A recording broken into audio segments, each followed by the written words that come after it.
Yankee Stadium, the house that Ruth built, was a palace dedicated by the Sultan of Swat. But the pigskin cavalcade keeps its gloomy ghost away during the football season.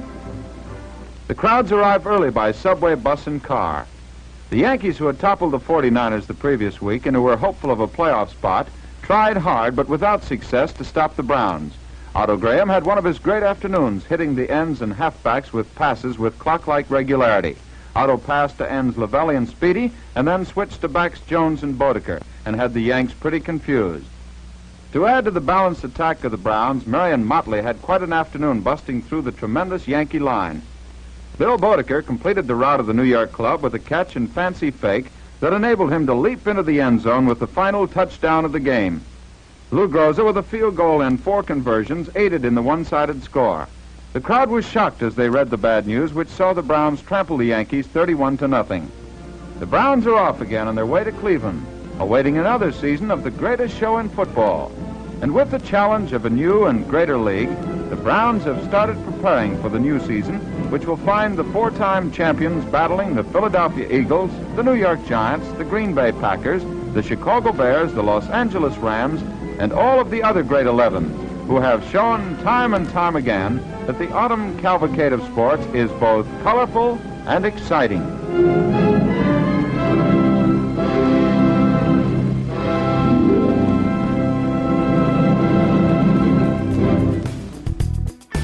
Welcome to Good Seats Still Available, a curious little podcast devoted to exploring what used to be in professional sports.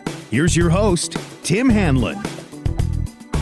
Hey everybody, how are you? It's Tim Hanlon and it's Good Seats Still Available, our curious little podcast journey each and every week into what used to be in professional sports. I thank you tremendously for finding us in the wilds of podcast land and downloading us and putting us into your earbuds. We appreciate it tremendously.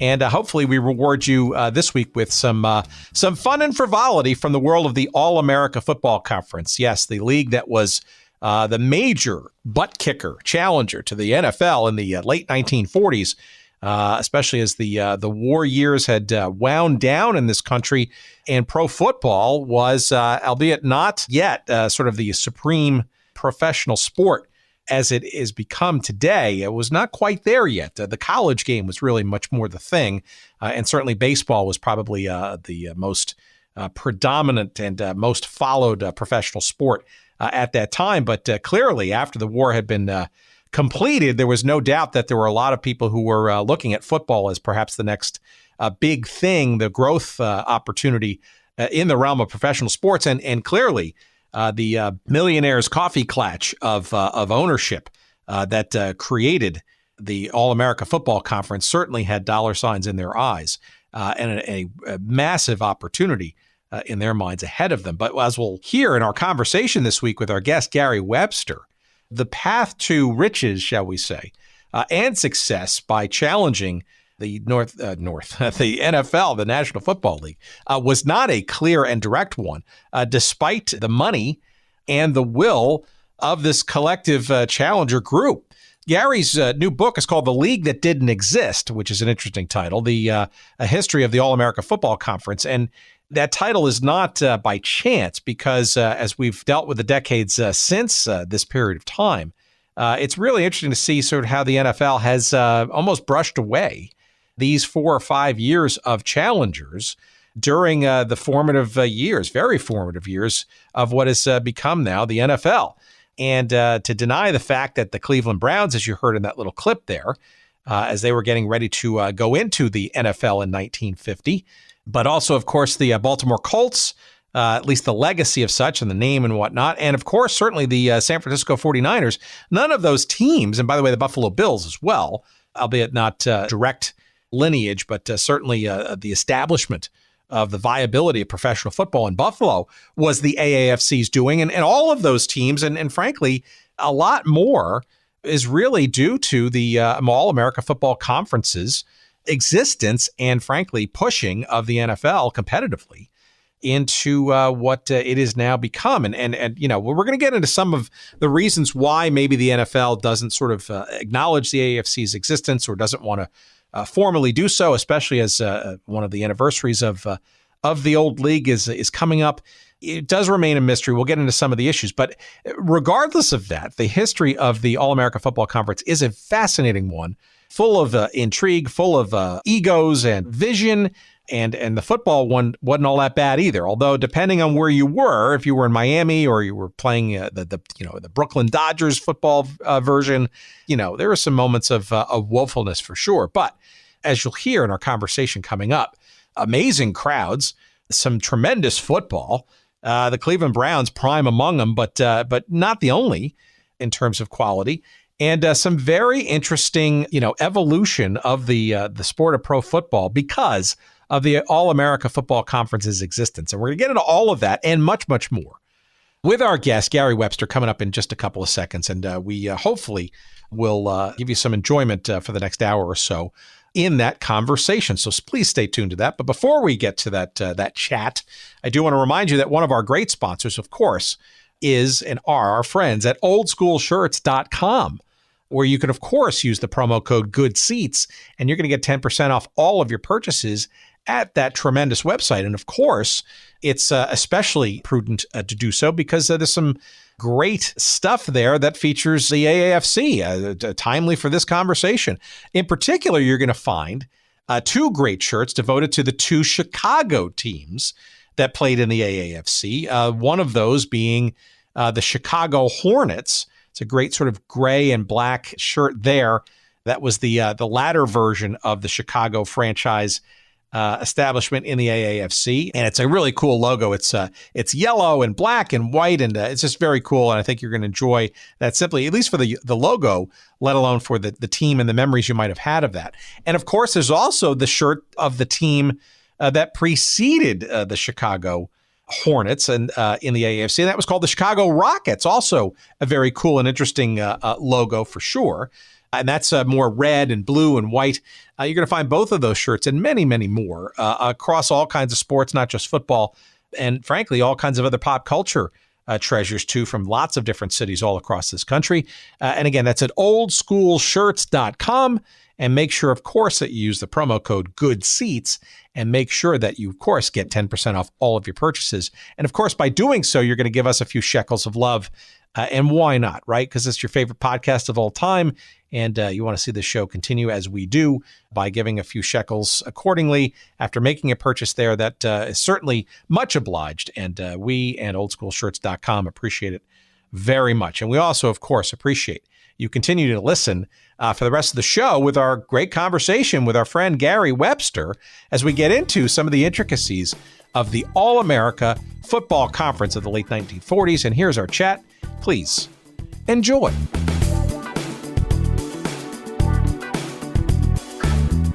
I take it that your interest in the AAFC is born from the Cleveland Browns being an Ohio guy, but that's an assumption.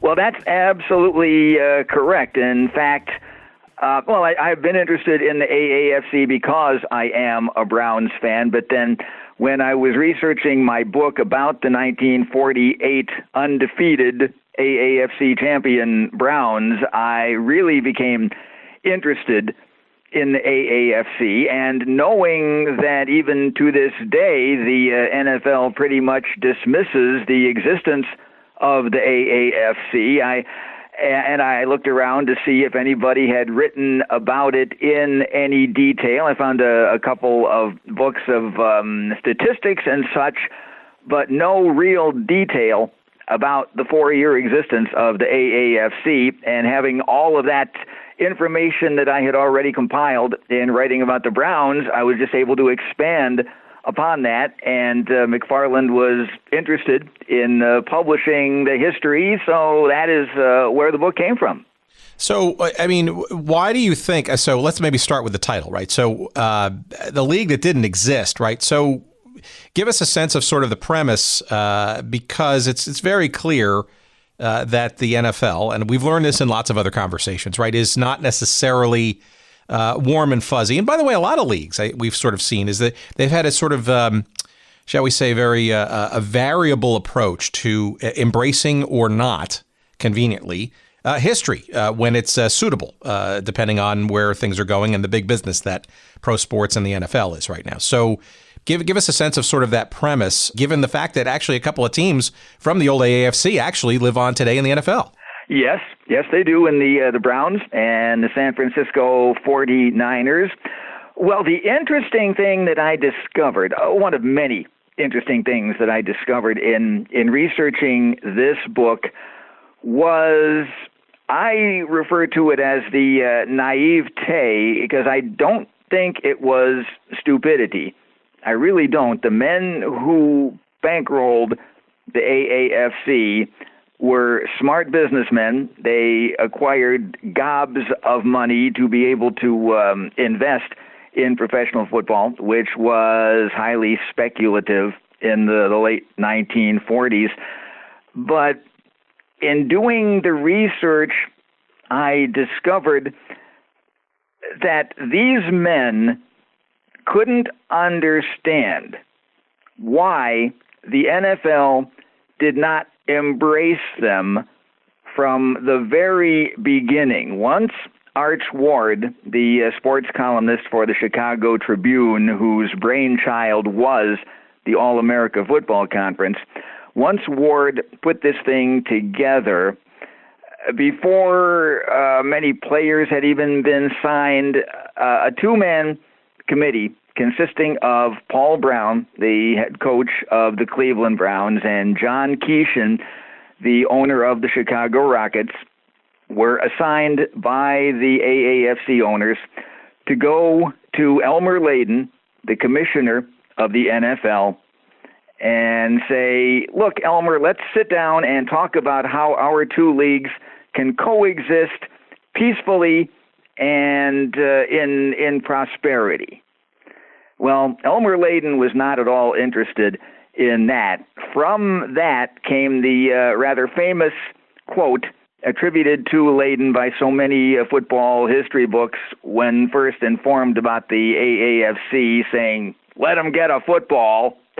And that quote has been changed down through the years, and the actual thing that Layden said was that, hey, they don't have any players, they have not played a game, there's really nothing for us to talk about. As far as we're concerned, the AAFC doesn't exist. Let them get a football, let them play some games, and then we can talk about potential coexistence. But, Tim, you know as well as I do that any time a sports league has come along to challenge the status quo, whether it's a league to challenge Major League Baseball, the NBA, the NFL, the NHL, owners of the established league don't throw open their arms and say, hey, there's room for everybody. Come on in and let's have a great big party.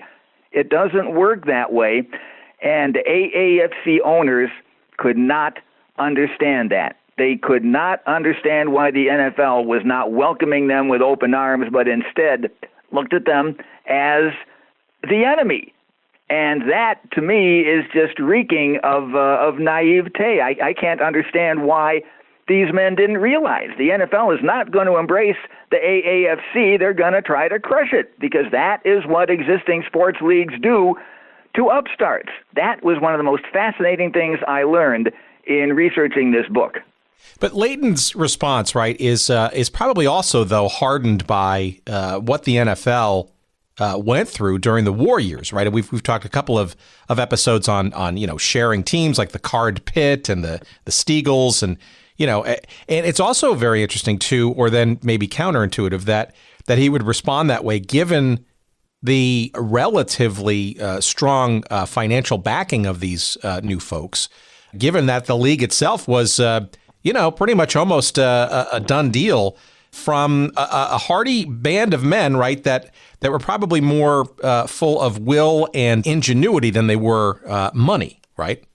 Well, yes, I think that's true. Now, one thing that may be worth noting at this point, and it gets back to the point that you made about what happened during the war years. There was talk of the NFL having to shut down entirely, possibly for 1945, because there just may not have been enough healthy bodies to field 10 teams. And you did have teams merging. The Boston Yanks merged with another team during the 1945 season. There were, as you mentioned, the Steagles and Card Pit, and the Cleveland Rams simply ceased operations for the 1943 season. They just didn't feel they could put a competitive team on the field. There weren't enough available players, and they ceased operations.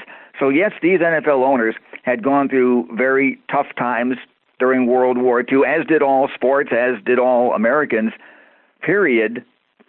And I do think Layden's response probably was not the vitriolic response that sports writers down through the years have made it out to be. You can certainly understand his feeling that all they've got right now is a bunch of guys with money and franchises that have not signed any players.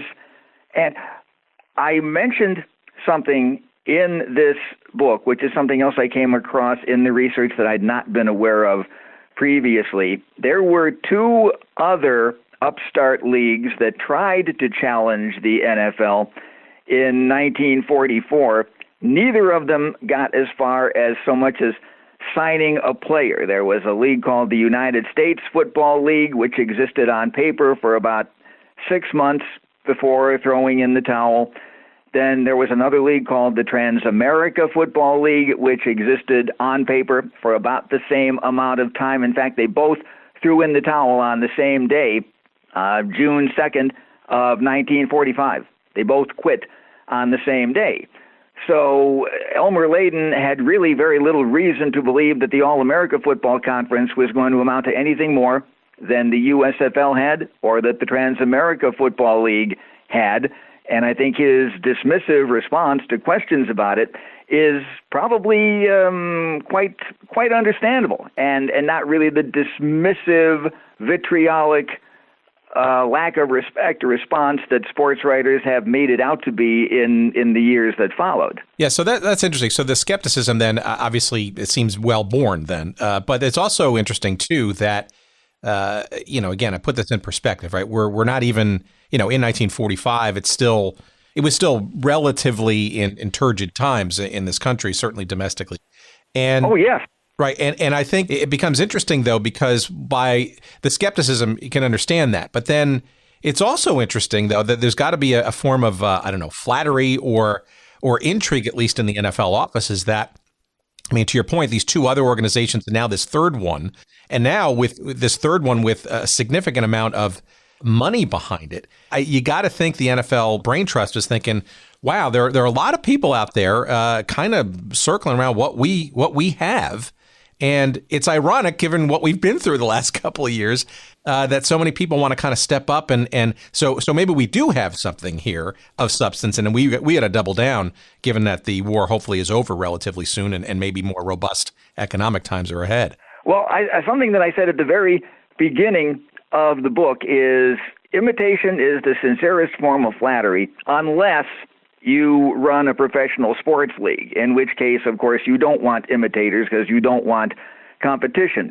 But yes, I can see that point in that they must be figuring if we've got these imitators coming out of the woodwork, we must have something really good here, because at that time, in the middle 1940s, professional football still very much a second-tier attraction. We are, in 1945, we're 13 years away from the epic Giants versus Colts championship game that all football historians look upon as the game that put the NFL on the map and led to the huge explosion in popularity that continues unabated to this day. The NFL was definitely behind college football in popularity, certainly behind Major League Baseball in popularity, based on the amount of ink in the newspapers that I researched for this book. It was well behind boxing in popularity.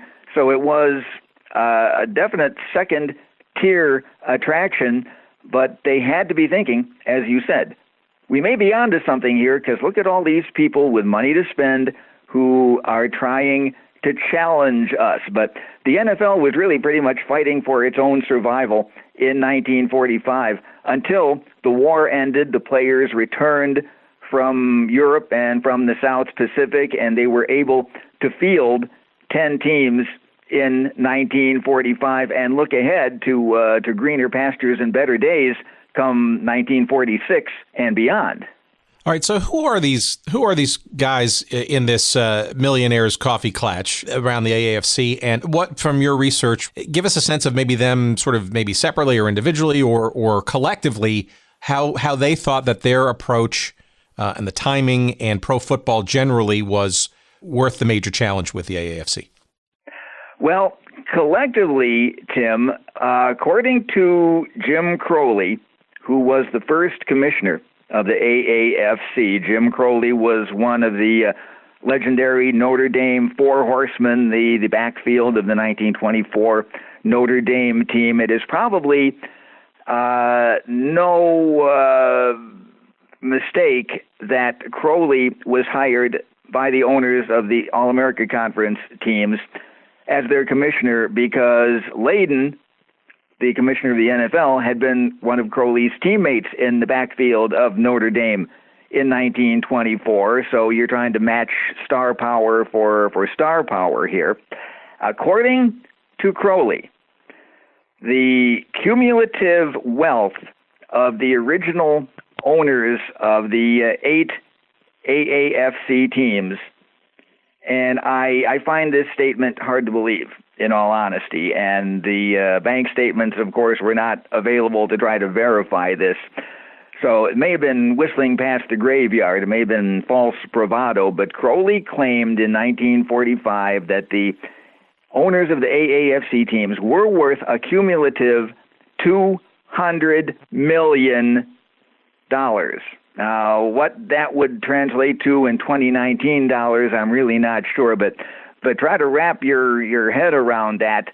$200 million is, according to Crowley, cumulatively what these men were worth. Now, that is a staggering amount of money. And then when we get into what happened once the AAFC started playing games, you'll scratch your head even more and wonder, how can that be? It just doesn't seem possible that they had this kind of cumulative personal wealth and fortune, because AAFC teams were dropping like flies financially after the first season of 1946. Well, okay, so that's interesting because and I think this is sort of a theme that's gotten played out in successor leagues, especially in football, where, like to say the World Football League as an example, right, where, it seems it's relatively easy to speak to the ego and the intrigue of a potential well-moneyed owner to quote-unquote own a professional football franchise. It's quite another, necessarily, though, to translate that into an operating budget and an ongoing funding of operations besides the original investment. So it almost seems like perhaps that maybe you're alluding to maybe a bit of that, right? Where it's, sure, it sounds like a great idea, and I'm happy to hobnob and be associated with a number of well-moneyed and well-intentioned, arguably, football fanatics to get a new league up and running. And perhaps there's some real business there because the football thing is still relatively fledgling and maybe underdeveloped. So you said naivete earlier. Did you think I can't imagine any of these folks would have been naive enough to think that just showing up with a check and getting the publicity to get things going would be the last thing that they'd have to do relative to actually running a football team, which sounds like more money. I can't imagine any of them wouldn't have thought that would have been part of their mix to get this thing going. Well, again, using the term naivete, let's look at the situation here in Cleveland. And in writing this book, I really had to be very careful not to dwell too much on Cleveland because, of course, this is where I live, this is where I grew up, and I've been a Browns fan all my life. I mentioned in the book that it really, truthfully, could be titled The Cleveland Browns and 7 Other Teams, because that's pretty much what the AAFC was. I had to be very conscious of not making it too Cleveland-centric, but so much of the history of the AAFC is the history of what happened here in Cleveland.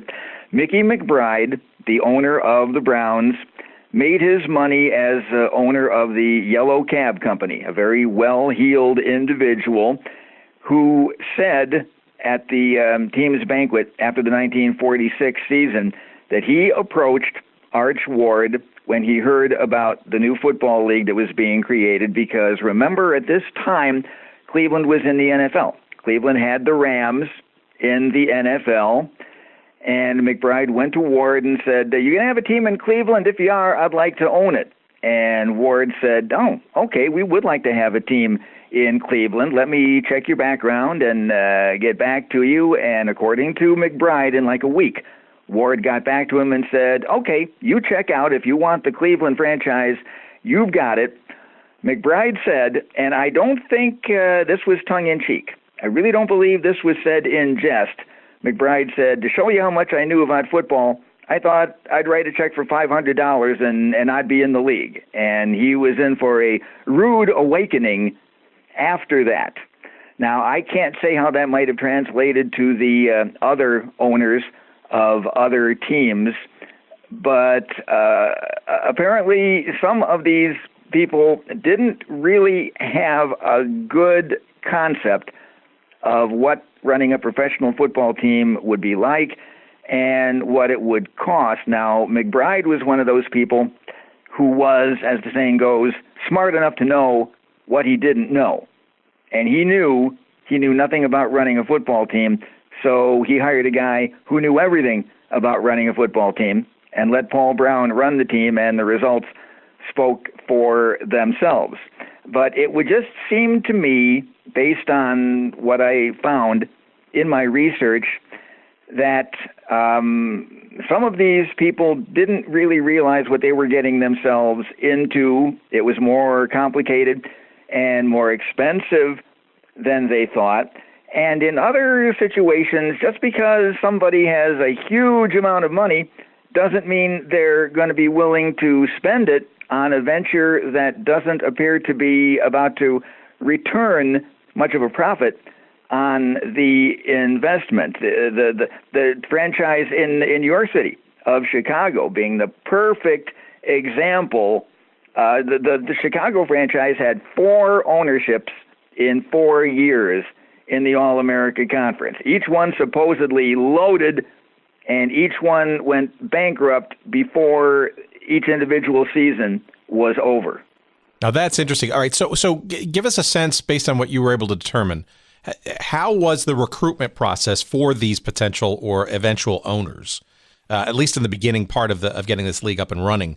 Was Ward basically running that? Was McBride kind of like the guy who kind of stepped in and maybe was sort of his shadow seller, so to speak? I mean, because it seems to me that these guys, right, they're all guys, come from different forms of wealth generation. I mean, you had Tony Morabito, who's a lumber guy out of San Francisco. You mentioned the first owner of Chicago. I guess his name was John Keeshan, who was more of a trucking kind of magnate. And the LA thing, right, which seems to me like it was sort of a classic group.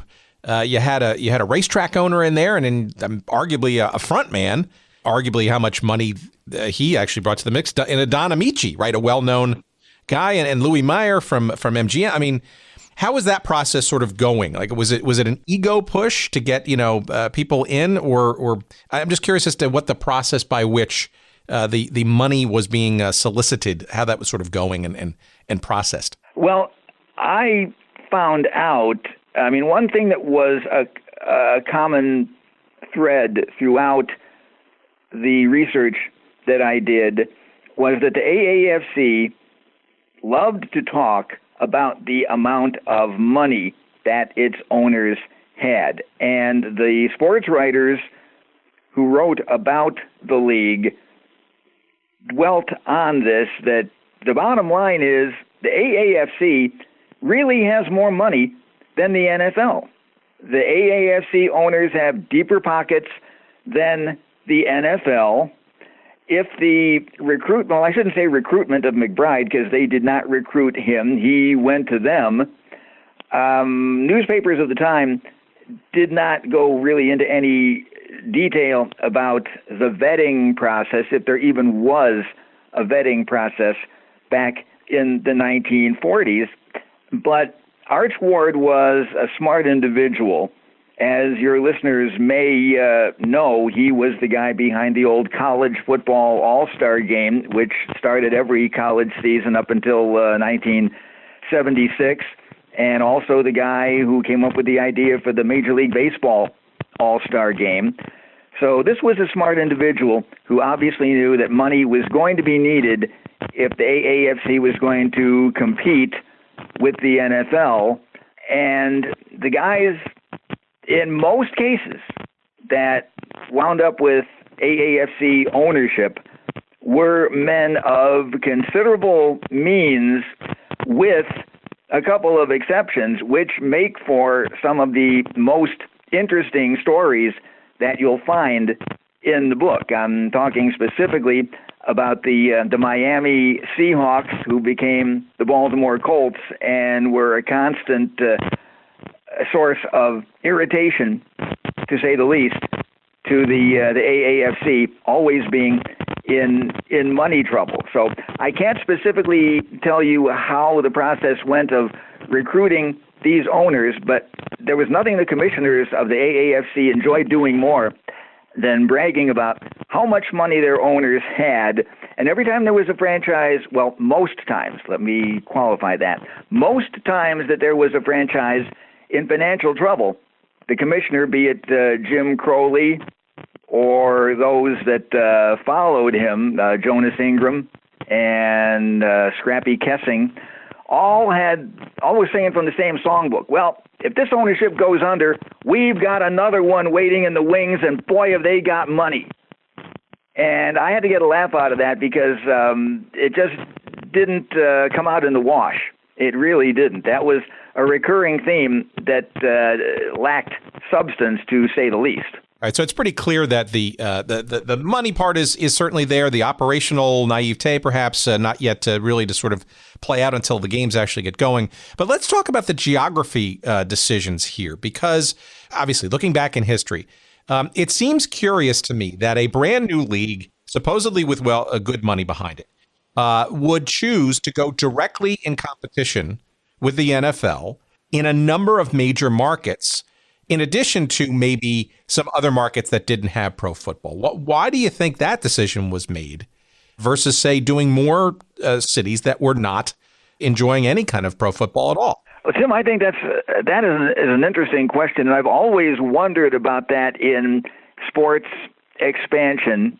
Why do you go into a city that's already got a team? Like in 1961, the American League puts a team in Los Angeles, which just got the Dodgers. Why are you doing that? So why did the AAFC decide to put a team in New York, which already had one? Well, it's New York, so any professional sports league figures we've got to have a successful franchise in New York, media capital of the world. So we need a franchise there, and they actually had two because they had a franchise in Brooklyn as well. So now you've got three teams in the New York City metropolitan area. Cleveland already has a team, but we have a guy who's from Cleveland and says he'd like to own a team, so fine, we'll put a team in there. Chicago's got to have a team. Arch Ward is our founder, and he works for the Chicago Tribune, and we have to put a team in Chicago. Then you wound up with two teams in Los Angeles, which had not been the game plan. When the AAFC put a team in Los Angeles, there was no professional football there. Then the Cleveland Rams moved to Los Angeles, and now you've got two teams in that market. So I've always found that curious as well. Why would you go where the product is already there?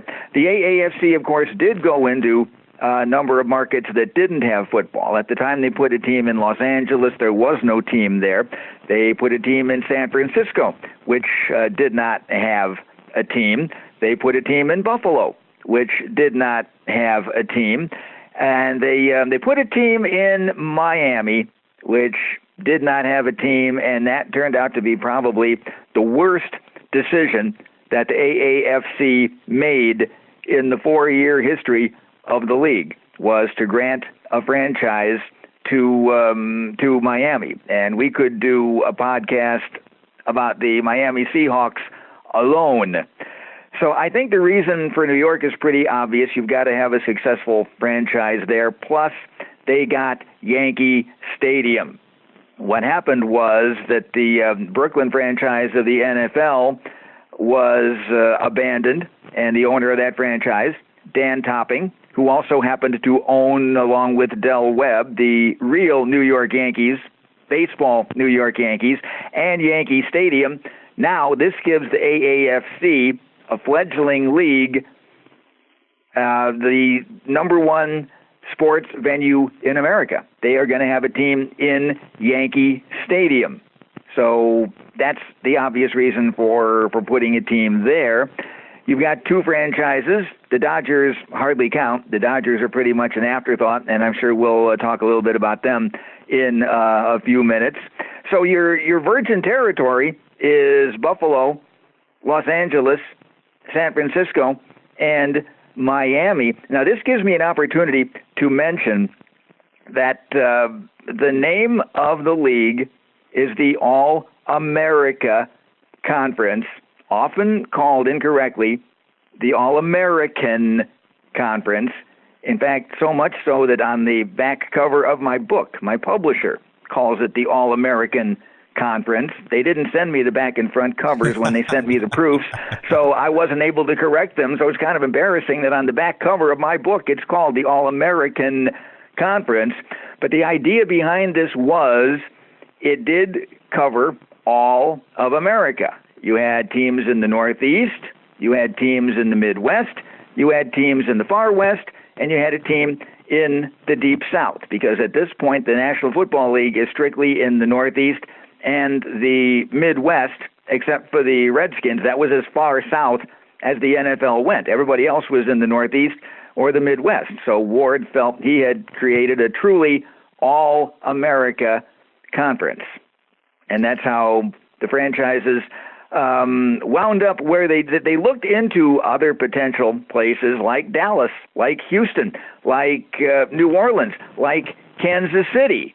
And nothing ever came of those, but they did have franchises in places with no track record of professional football, in Buffalo, in Los Angeles, in Miami, and in San Francisco. Yeah, so I mean, this is also, I think, people have to, again, remember that how relatively tenuous pro football was at the time. We alluded to it earlier.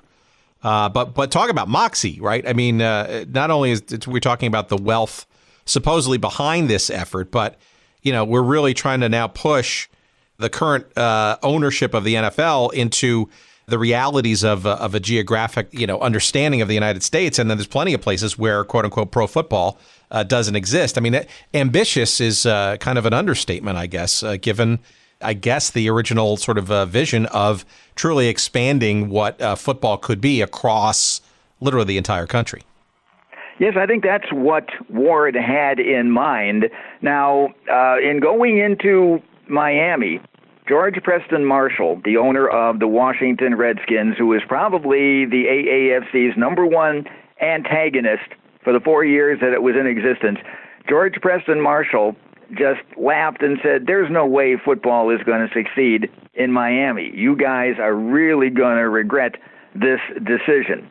And that turned out to be right, and that may have been why pro football did not return to Miami for some 20 years after that. But they wanted to see how professional football would work in the Deep South because, of course, college football, was so popular in the South. But Miami was not the right place. In fact, Atlanta was another of the cities that was in the running for an AAFC team. Ultimately, was not chosen as an AAFC city. But football being so popular on the college level in the South, Arch Ward wanted to see if it might work in Miami.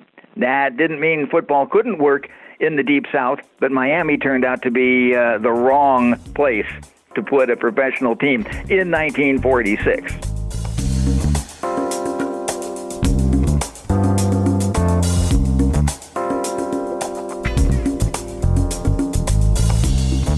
All right, we're going to take a quick, brief pause, and we want to remind you that our friends at Audible are offering to you, our listeners, an opportunity to get a free audiobook download from their amazing array of over 190,000 titles to choose from. When you go to audibletrial.com/goodseats, and that's the place to go to get your free audiobook download, courtesy of us and Audible. It's something you can cancel at any time, and you can keep the book for as long as your device exists. And like I said before, there's just a ton of choices available to you to burn up that free credit, including a bunch in the realm of our forgotten sports little genre here, including in the realm of basketball. If you fancy yourself a fan of the old ABA, for example, 2 great books on the great Julius Erving that might be worth using your credit for. One, of course, is the Rise and Rise of Julius Erving. It's called Doc, and it's written by Vincent Milazzi and narrated by David Cromet. You could use your credit for that book, and it's a great sort of interview style background on the life and times of Dr. J from all sides. But if that's not good enough for you, why not try the autobiography? It's called Dr. J, the Autobiography, of course. It's written by Dr. J in concert with Carl Greenfeld, and it's narrated by Dr. J himself, Julius Erving, and you could use your credit for that book, as well as, like I said, thousands and thousands of other books, not just only in basketball and basketball history, but in a whole host of genres and topics. By all means, give them a try. Why don't you? It's risk-free, for God's sakes. audibletrial.com/goodseats. Yes, audibletrial.com/goodseats. That's the link. And that's where you're going to get your free audiobook download. Again, you can cancel at any time. And once you do download that book for free, and after you cancel it, if you choose to do that, it's yours to keep. So you can enjoy in perpetuity, for as long as your device lives, the downloaded book free and gratis, courtesy of yours truly here at Good Seats Still Available and our friends at Audible. Thank you, Audible. We appreciate it. And we appreciate you joining our conversation once again.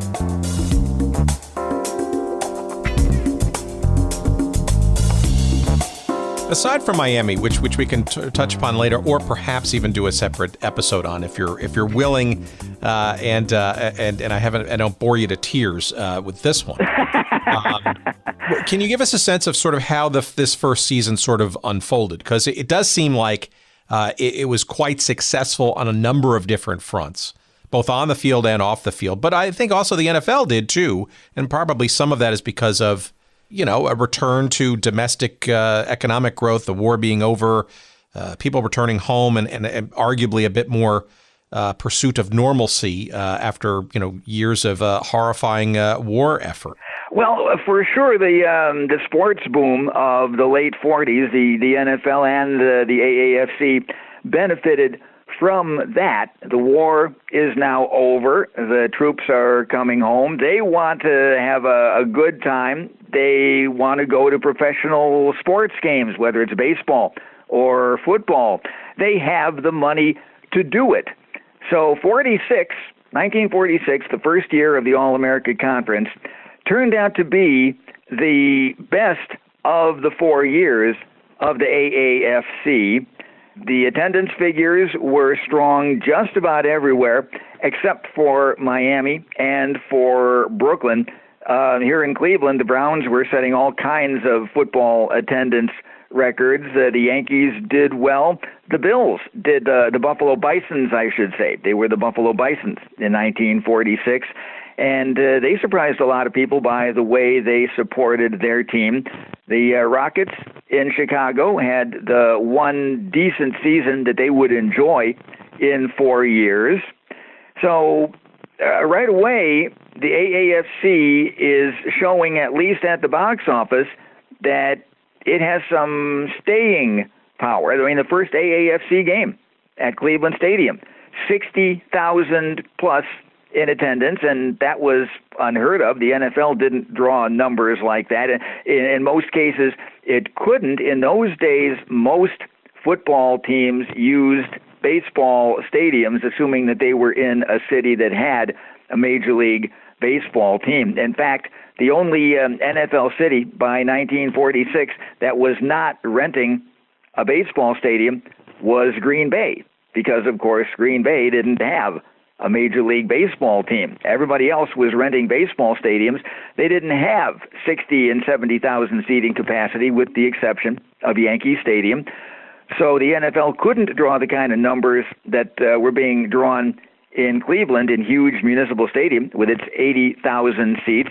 Of course, the biggest venue was there in Chicago, where the Rockets played in Soldier Field, and it's 100,000 seats. And they filled half of those seats for their first game. They didn't approach that again, but the AAFC had to show the NFL that it was not going anywhere anytime soon with the kind of attendance that it drew in 1946, because people wanted to have fun. They had the money to spend, and an additional football league gave, I can't forget the LA Dons, and the Rams, too, for that matter, playing in the LA Coliseum with its 80-some thousand seats. So suddenly you had big venues.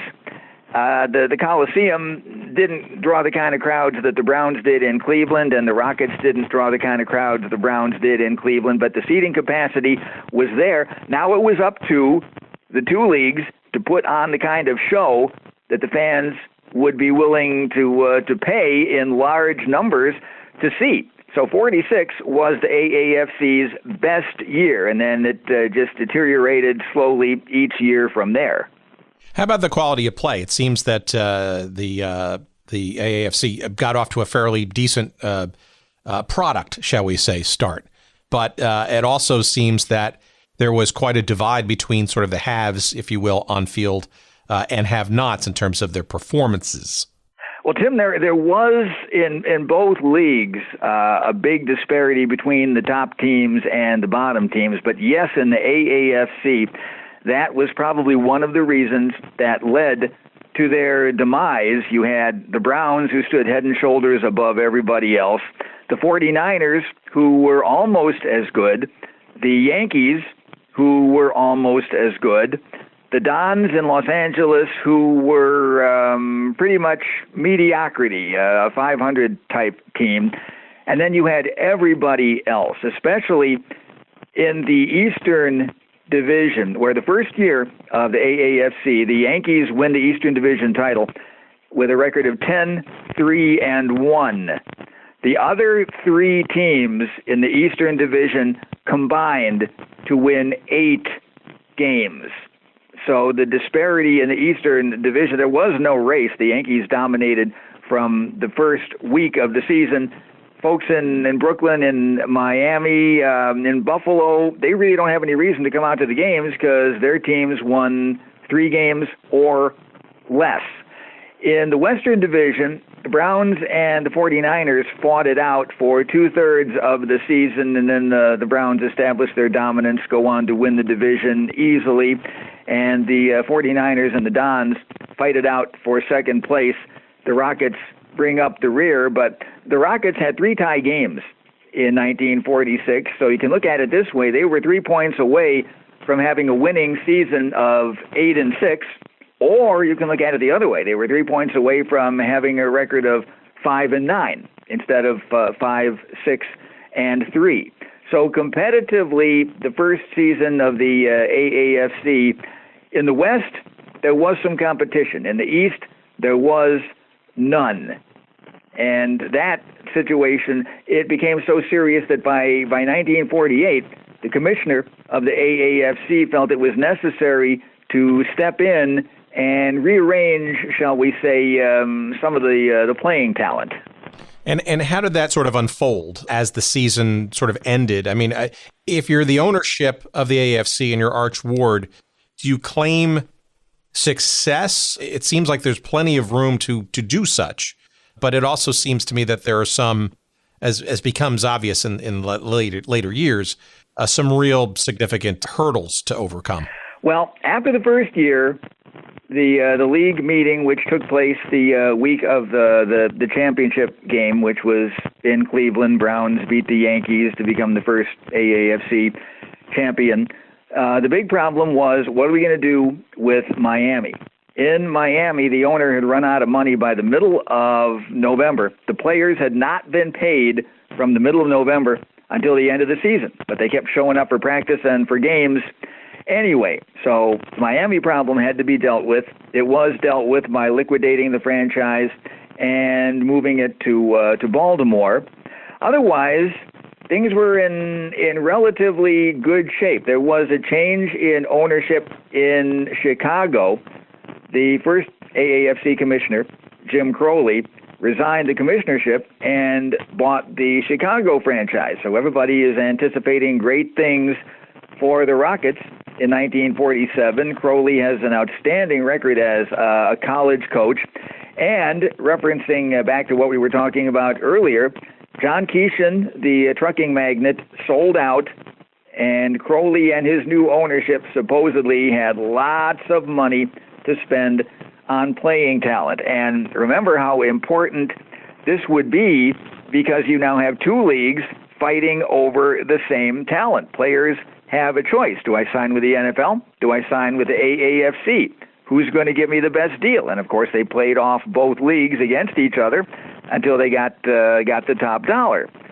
So Chicago's going to have new ownership. We're going to put a team in Baltimore. The Miami Follies are over and done with, and things looked pretty good heading into the second year. The NFL is coming off a pretty decent season as well, but their operating costs are now getting considerably higher because their draft picks have the choice of signing with another team that might give them a better deal. So their operating expenses are going up, and they're, as much as they want to ignore the AAFC and pretend that it isn't there, they're having to find ways to increase the revenue to be able to pay the players, especially the top-notch talent, most of which went to the AAFC in 1946 and 47. They got a lot, the majority of the star college players. That changed in 1948, but the first 2 years, the star players were basically going to the AAFC. So after 1 year, it looked pretty good. It looked like Miami's been eliminated. We're going to be stable in Baltimore. Chicago has been, well, I wouldn't say stabilized, because the Keeshan ownership was not an unstable ownership. He just decided, for reasons that were never really elaborated upon, to sell out and get out of football. But everybody thought Crowley and his group, they have money. Crowley has a college coaching background that would portend success in the AAFC. So next year, the West is going to be really tough. You'll have the best teams in the West: Cleveland, San Francisco, Los Angeles, Chicago. They're going to spend all season battling it out. Looked like the 47 season was really going to be a strong one for the AAFC. Well, let's talk about one of those things going into 47. The situation is interesting in Chicago and in New York, and we alluded to it, but maybe now we can spend a couple of seconds on it, which is you really actually have three professional football teams in both of these cities. And it seems that both the Brooklyn Dodgers and the Chicago Rockets are kind of on their way to being sort of the odd men out amongst those three. Maybe you can explain that situation, because, I mean, we alluded to it earlier. I mean, the fact that the AAFC is competing in the backyards of some of the major franchises in the NFL alone is a pretty bold kind of approach and statement. But, you know, three in a sport that is just getting its feet back, I guess, after the war and economically. Yes, nobody was ready to support three professional football teams in 1947. Yes, in New York, you've got the Yankees, you've got the Giants, and you've got the Dodgers. The Dodgers were pretty much an afterthought. The Dodgers had had an NFL team since 1931 that had been pretty much ignored in the borough, and then when that team was liquidated and moved almost completely over to the AAFC and became the New York Yankees, they were a much stronger team because of some demands made by Dan Topping of his fellow owners. Topping was a smart businessman. He knew he had a bargaining chip in Yankee Stadium. The AAFC wanted to have Yankee Stadium, the top sports venue, most famous sports venue in the country. Okay, I'll bring my team over here to the AAFC, but he demanded, first of all, that his fellow owners not charge him a franchise fee. They grumbled, but okay, they agreed. I mean, here's a guy that his family owns Anaconda Copper Company. He's wealthy, he's loaded, and he's asking that I don't have to pay a franchise fee because you really need me. You really need my ballpark, and it's important that I have a competitive team. So he demanded that each team in the AAFC give him 2 players off of their roster, and not the dregs either. Each team was only allowed to keep 3 players on their protected list.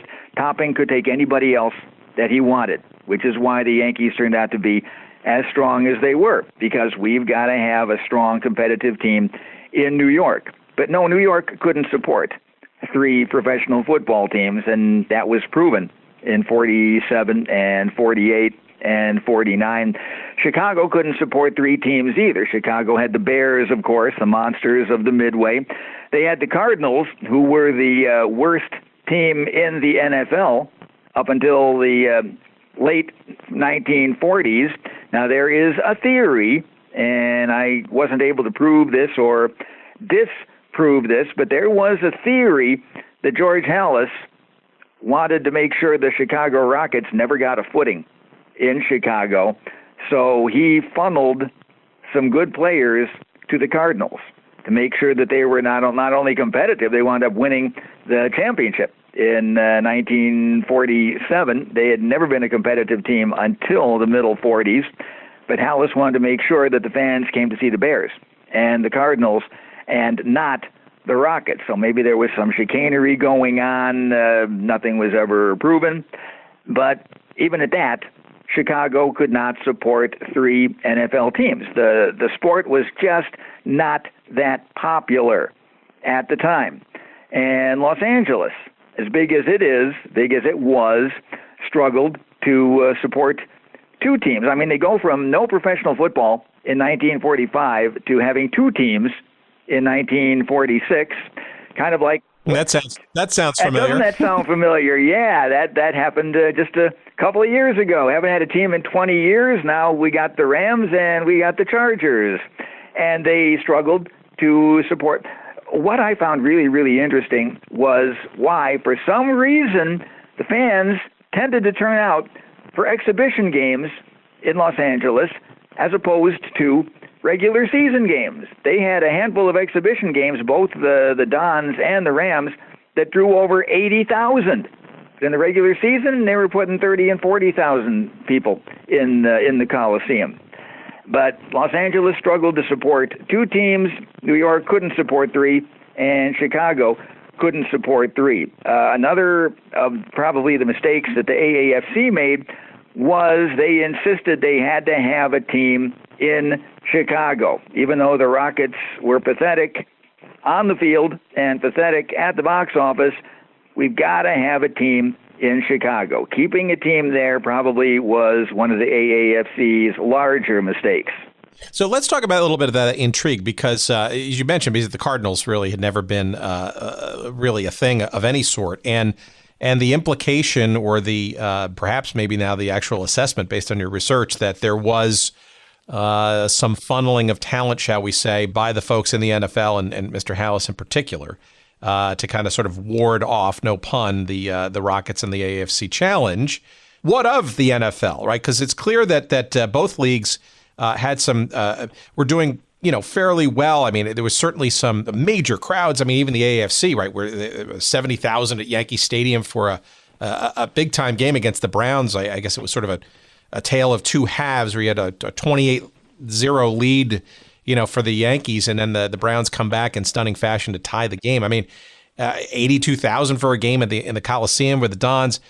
But it seems to me that the NFL is absolutely, I don't know if they're walking back their initial disdain of this league, but it's certain that some level of alarm bells are ringing in the NFL, in that there are some encroachments, there is some success, and perhaps that maybe we have to take this threat a little bit more seriously, perhaps versus what we were thinking 2 years earlier. Well, that's exactly what happened. I mean, if you deny there's an elephant in the room, that doesn't mean it isn't there. And the NFL had to come to grips with the fact that the AAFC is here, and no other challenger to the NFL had ever lasted more than 2 years. In 1926, the first AFL lasted 1 year. In the mid and late 1930s, the second AFL died after 2 years. In 1940 and 41, the third AFL gave up after 2 years.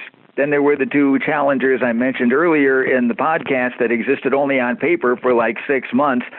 So by 1948, that was a historic season for the AAFC simply because it became the first challenger to the NFL to make it to a third season. No other league had managed more than 2 years without throwing in the towel. So the AAFC has been around for 3 years. It's not going to go away, which is what the NFL was hoping would happen.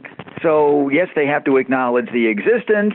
And as both leagues are now beginning to bleed red ink because of operating expenses, player salaries, this is when the first peace feelers are made by both leagues. There was in 1948 an effort by the owner of the Philadelphia Eagles, Alex Thompson, to get some of the owners from both sides together and try to hammer out some sort of agreement so that both sides are not losing all of this money.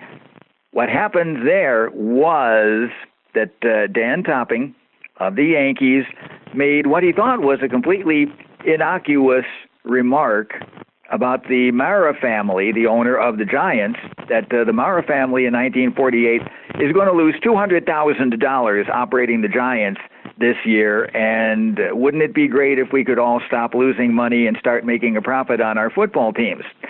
Well, that remark was made at a football dinner covered by a number of writers, and as soon as the Mara family read it, they went absolutely ballistic. They were going to be part of this peace conference that Thompson had organized.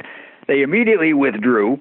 So did all of the other owners in the NFL, and they said, if this wasn't war before, it's war now.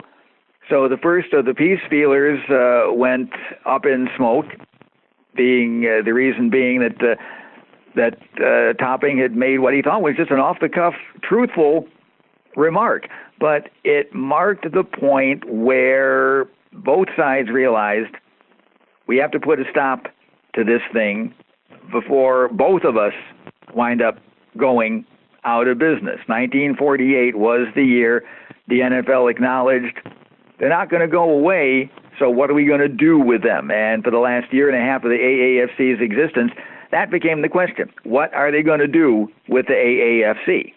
Yeah, so the AAFC, though, so they also, I guess, have their own kind of decision to make as well, right? I mean, so there is that sort of entreaty, there is sort of that feeler.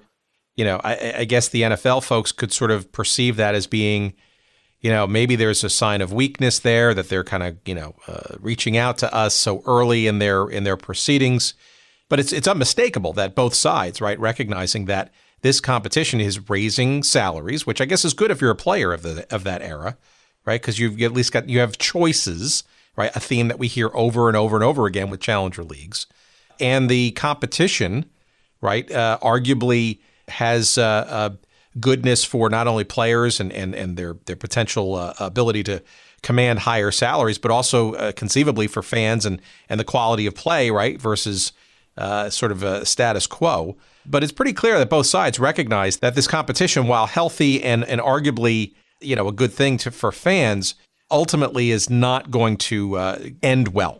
Well, Tim, what goes on after the middle of 1948, after this first peace conference goes up in smoke? What you will find if you read the book is the phrase, a sensible solution. there must be a sensible solution to this pro football war. So what is it?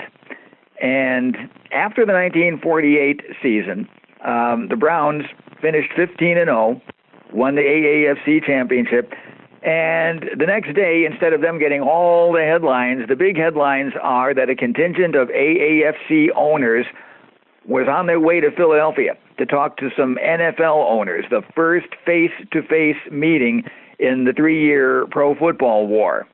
And maybe the problem was everybody thought, okay, it's going to be solved in one day. The AAFC owners will go to Philadelphia, they'll hammer out an agreement with the NFL owners, and we'll have peace. In one day, the differences between the two leagues were not going to be ironed out. They met for one day, and they issued a joint statement that said, we couldn't fix the problem. So hopefully there will be further meetings.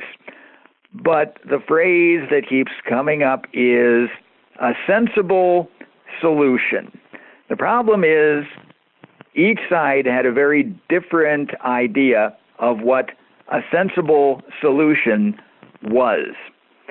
The AAFC always envisioned a setup like Major League Baseball. 2 separate but equal leagues working together, and at the end of the season, each league's champion would meet in a 1-game winner-take-all playoff.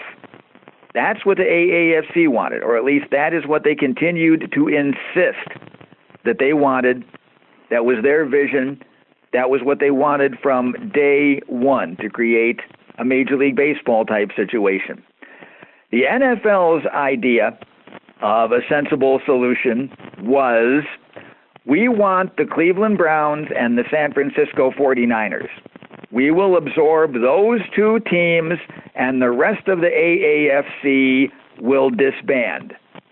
That was their idea of a sensible solution. So you can see 180-degree difference here between the two sides, why the initial talks didn't get anywhere. You can see why there was no common ground here, none at all. The AAFC wanted a common draft, which of course happened with the AFL and the NFL after their merger. First thing that they did before the actual merger was at least the common draft, so you weren't cutting each other's throats with player salaries. The AAFC said, let's have a common draft so we're not killing ourselves paying our players. And the NFL continued to insist, no way, no common draft, never going to happen. So you can see why the negotiations, at least at that first meeting after the 1948 season, didn't go anywhere. There was no common ground between the two parties.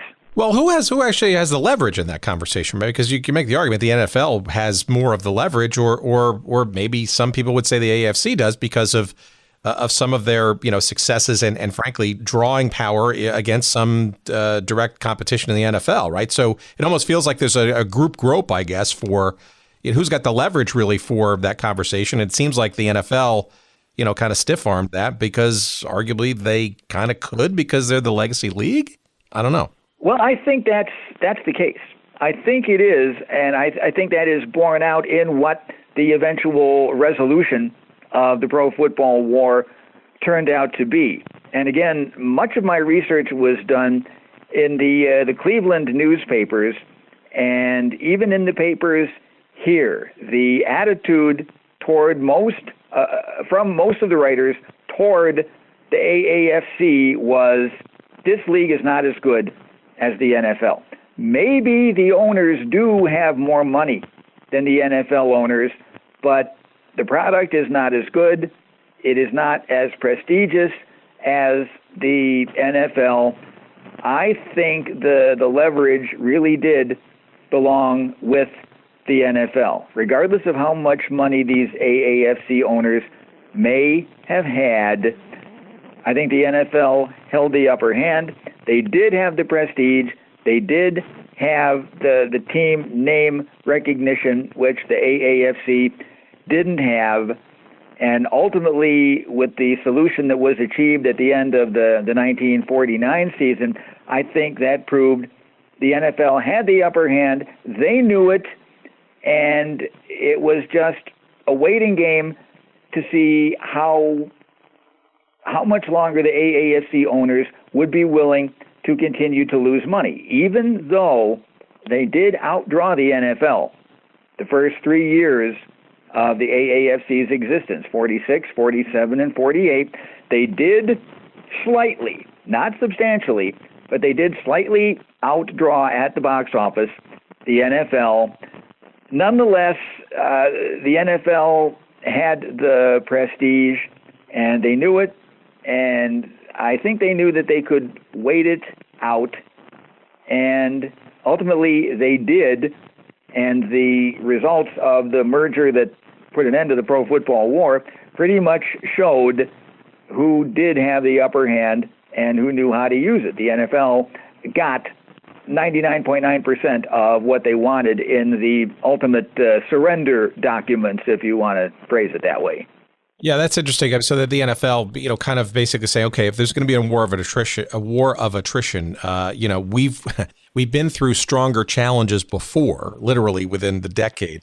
And look, we've explored this a little bit in previous conversations about the NFL and the All-America Conference in this realm.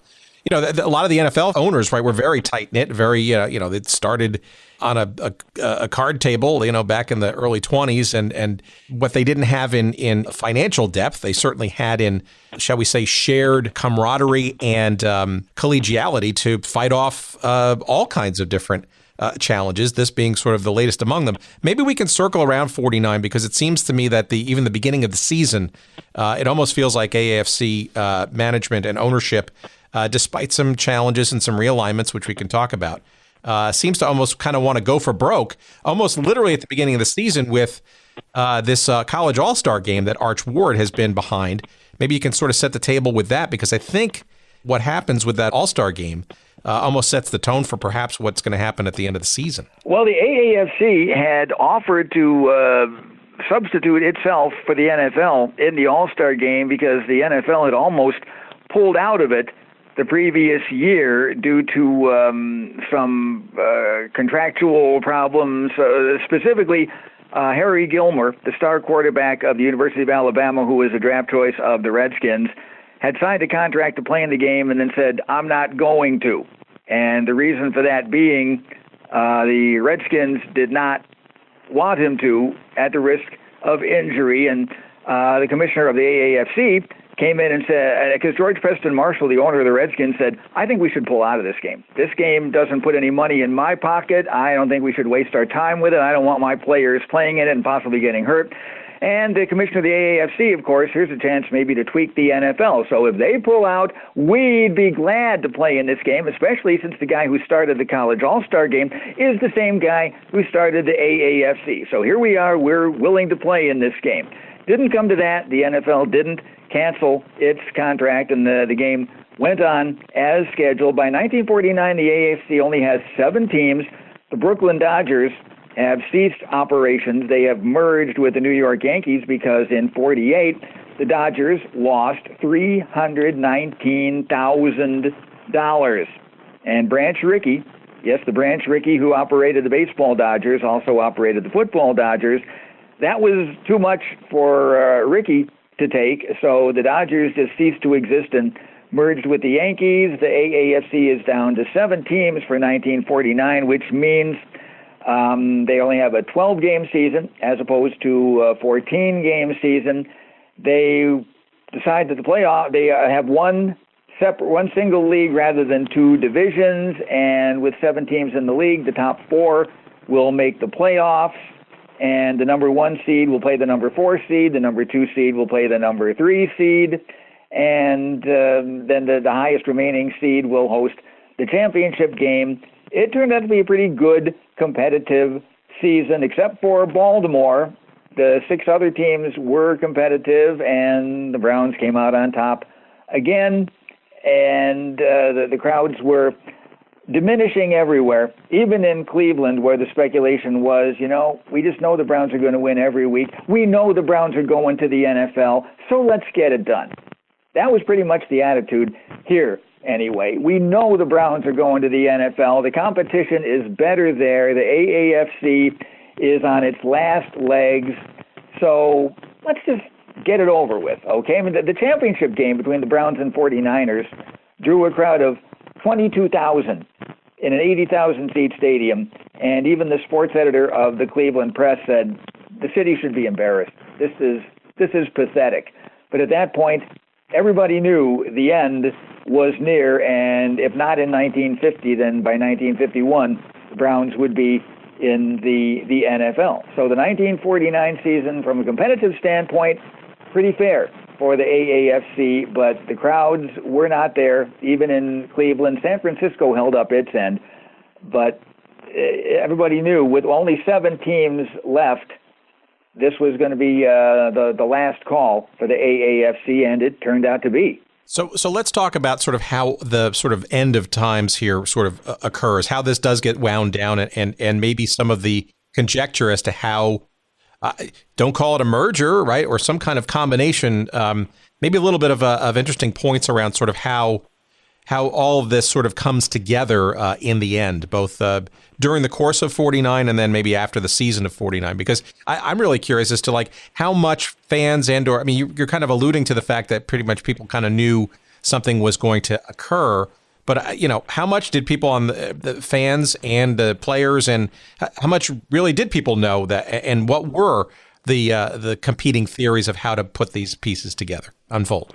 Well, ultimately, the negotiations that resulted in the quote-unquote merger, because it was technically a merger, but certainly not a merger in the style of the AFL-NFL merger, where the NFL absorbed all of the AFL's 8 teams at the time and eventually became 10 with the Miami and Cincinnati franchises added.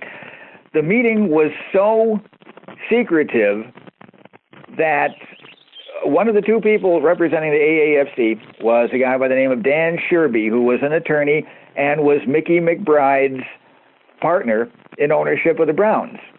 When the announcement came that the war is over, we have reached a peace agreement, and here it is, McBride didn't know anything about it. He didn't know that Sherby had been meeting with the NFL.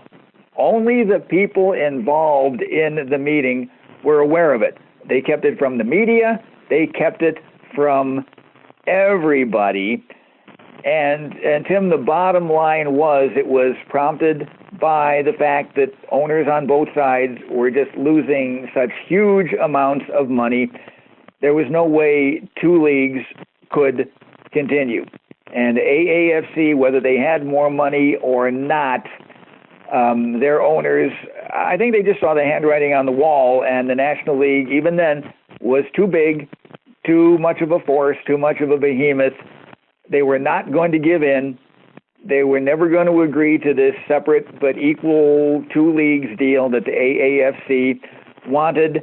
The owners were tired of losing money, and they decided it was a draconian peace, but we accept the agreement that they reached was pretty much the same agreement that they could have had at the end of the 1948 season. The sticking point at the end of 1948 was the Browns and 49ers were more than willing to join the NFL.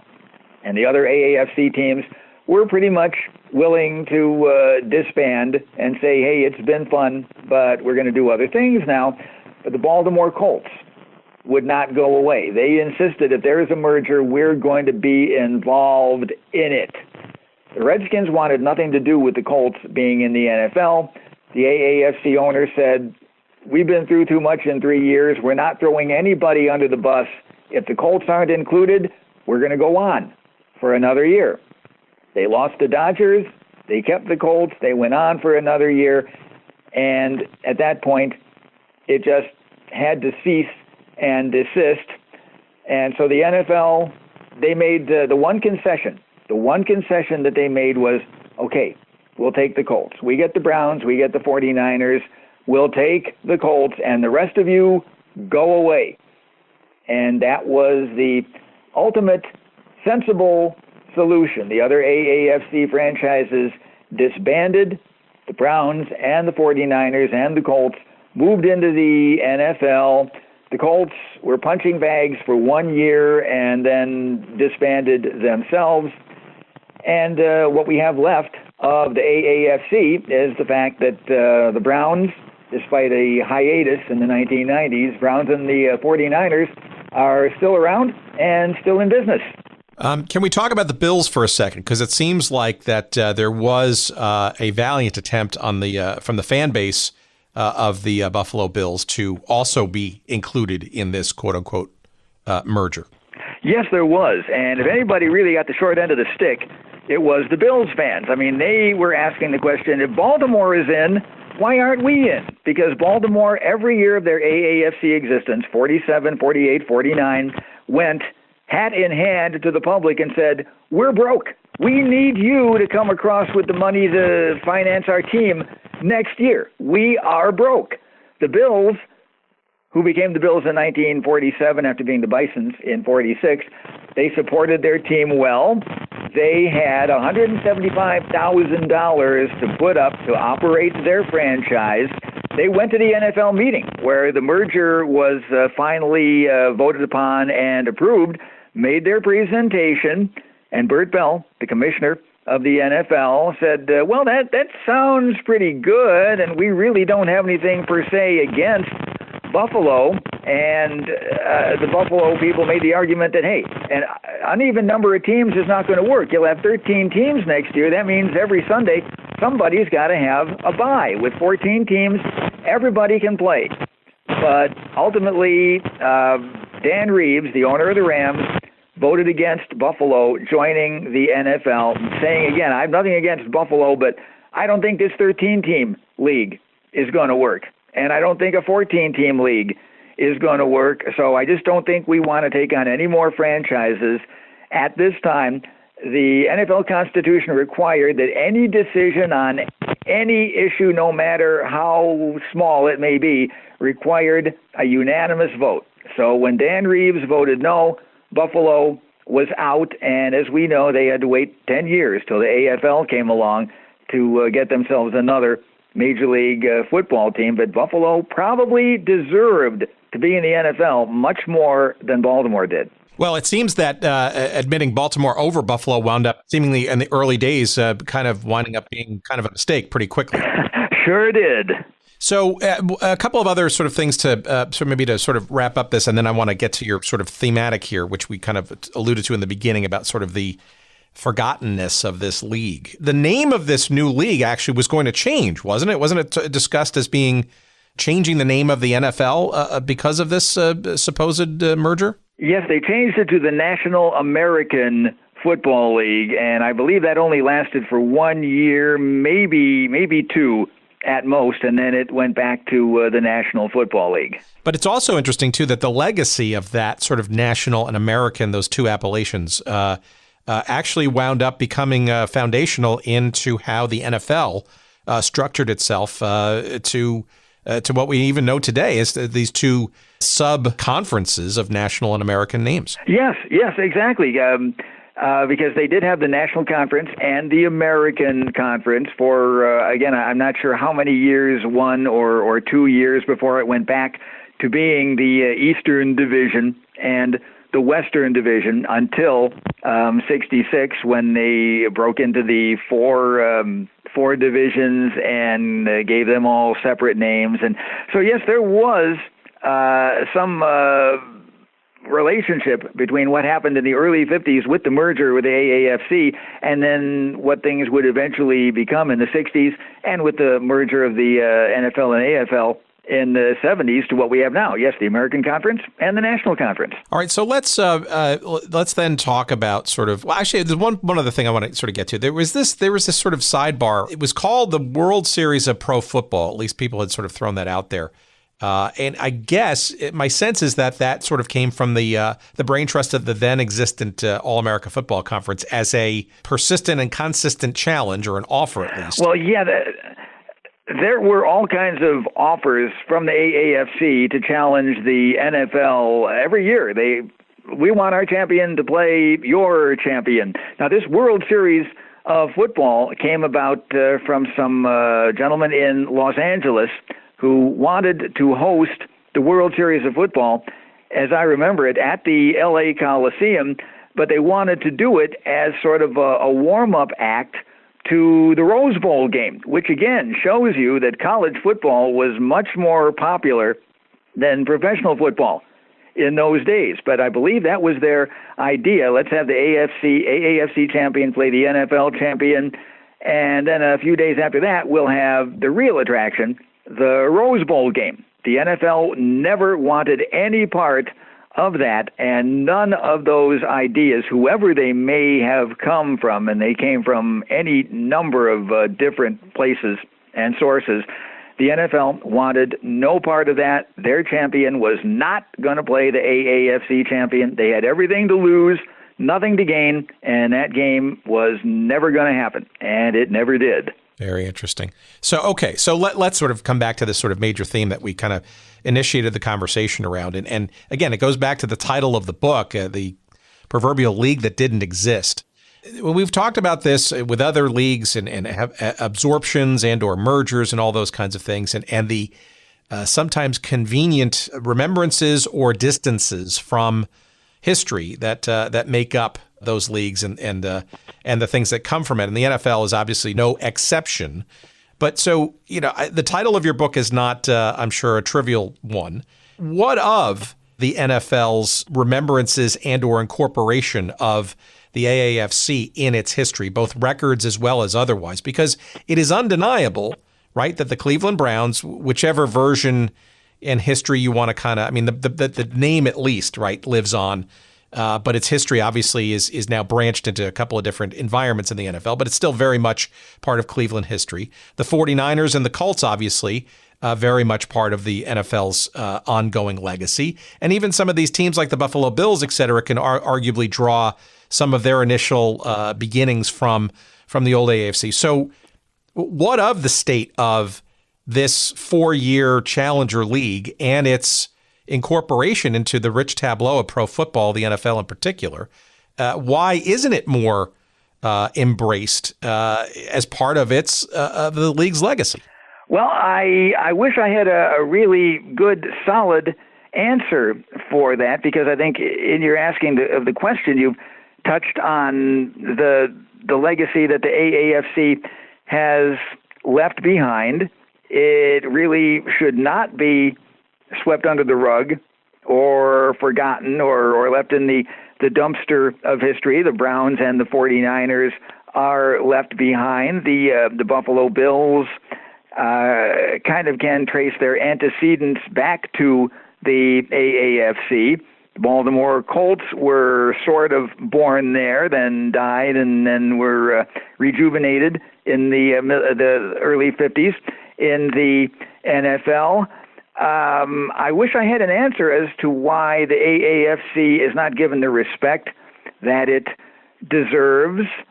I think in closing, I'll just mention an incident that has happened with me and with this book, which might give you an idea of still the lack of respect that the AAFC gets. As you probably know, the Pro Football Hall of Fame is not operated by the NFL, but it seems to have kind of the same attitude toward the AAFC that the NFL does, in that when this book was published, I and also my publicist tried to get in touch with the Pro Football Hall of Fame, because 2021 will be the 75th anniversary of the AAFC.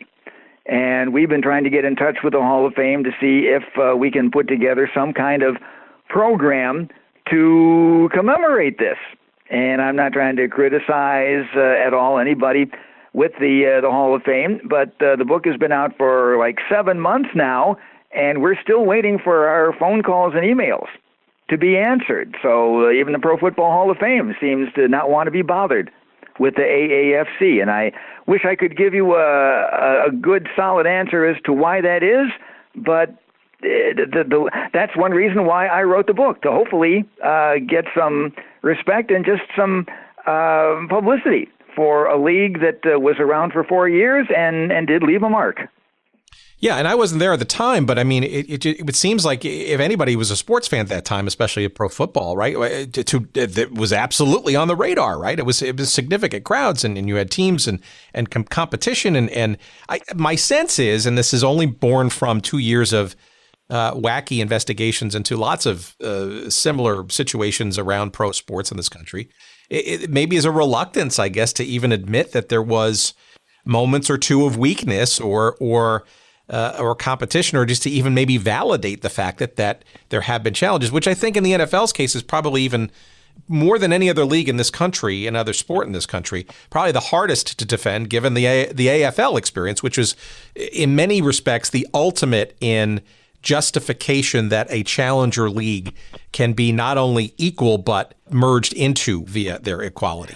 Yes, I would agree with that, and I really hope that with this book, maybe I can get something started so that there will be some recognition of the AAFC as a legitimate challenger who played some interesting football in the late 1940s and deserves not to be forgotten.